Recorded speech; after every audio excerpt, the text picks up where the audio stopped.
So hundreds of thousands of matriculants will sit for what may be one of their most significant exams on Monday. So what can family members do for their learners to provide support that enables them to be at their peak mentally and physically, emotionally as well?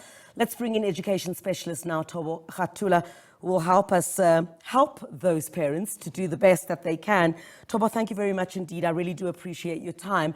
What a stressful time for learners. It's basically down to the wire now. And what can parents do to support, their children during this very anxious time? Yeah, hectic time. Yeah. And the students are getting the better of the nerves, I can believe. Yes. But at this point, family plays a huge role because us as teachers, educators, tutors, we've done our part. There's nothing more we can do at this point. Yes. And, it's all left up to the parents. It's all left up to the family and the students themselves. They need to really help the students emotionally, practically, psychologically, financially, and physically. How do you pick up, as a parent, those red flags of an incredibly stressed child, who's obviously, incredibly nervous ahead of the examination? All of them are nervous. Yeah, absolutely. All of them but there's are those nervous. red flags of those, where the stress levels are way too high, which could even hamper how you perform.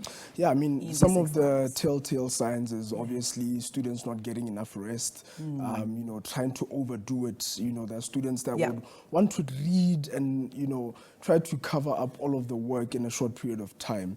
So those are some of the telltale signs that you can see. Students spending the whole night reading and, sometimes I can even, prohibit them to do well in the exams. True. So those are some of the red flags, and as parents, we need to lighten the mood at home. Try to avoid, serious, conversations. Try to avoid confronting the students.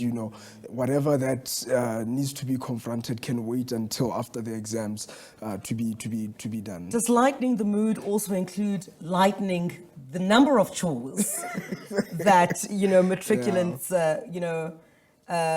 for example, or learners, would have during this time? Because, I mean, some households, you have to wash the dishes, you have to sweep up before. When you get back, you have to wash your uniform. Yeah. That kind of thing. Do we lighten that load as well? Yeah, absolutely, Sis Griselda. At this point, it's really crucial for the students. So, I mean, we can wait for until after exams, things like noise at home, if the television is always on and a student is trying to prepare for the exam, that is something that can really, come as a prohibiting. Even just gadgets, TV time. As parents, we need to reduce TV time. We need to reduce gadgets, because imagine you are reducing the chores for the student and then they're on TikTok.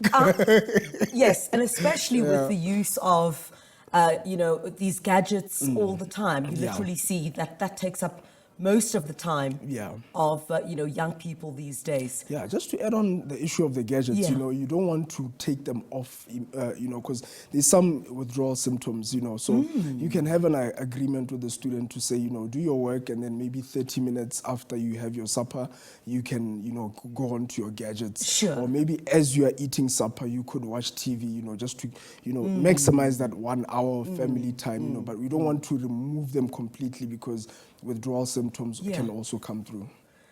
I mean, give us some tips. It's only a couple of hours, so what tips can you give to learners and even the parents themselves? It's a very critical time. I'll start with the parents.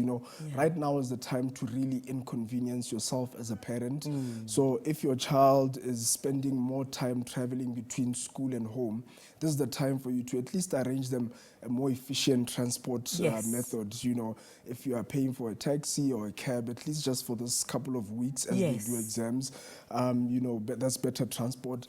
Extra food, the students need extra food. They need to drink water. It's really hot, and they need to have healthier food. So if I was eating pap and face the whole time, maybe this is the time for them to maybe just try to change the diet a bit. Have more healthier alternatives. Make sure they're well hydrated. They're out of the sun as much as possible. And as I say, even just the transport method. It could be better if a student is transported home to school. if they need to go and study. Yeah. If you are a parent and you have a small cubicle at your office, and maybe there's noisy at home, you know, you can maybe avail that for the student to do some studying.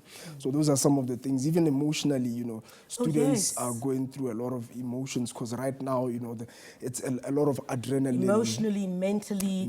Yes. Yeah. So if there are issues that could wait, you know, I know that there's a certain family that is going through, I don't want to say divorce, but I'm finding a better way. But, you know, those are some issues that we could wait, you know, try to just reduce that tension at home. And then maybe after exams, that's when we can now say, you know, kids, there's going to be changes, A, B, C, D. Right. Thobo, thank you very much indeed. Really appreciate your time.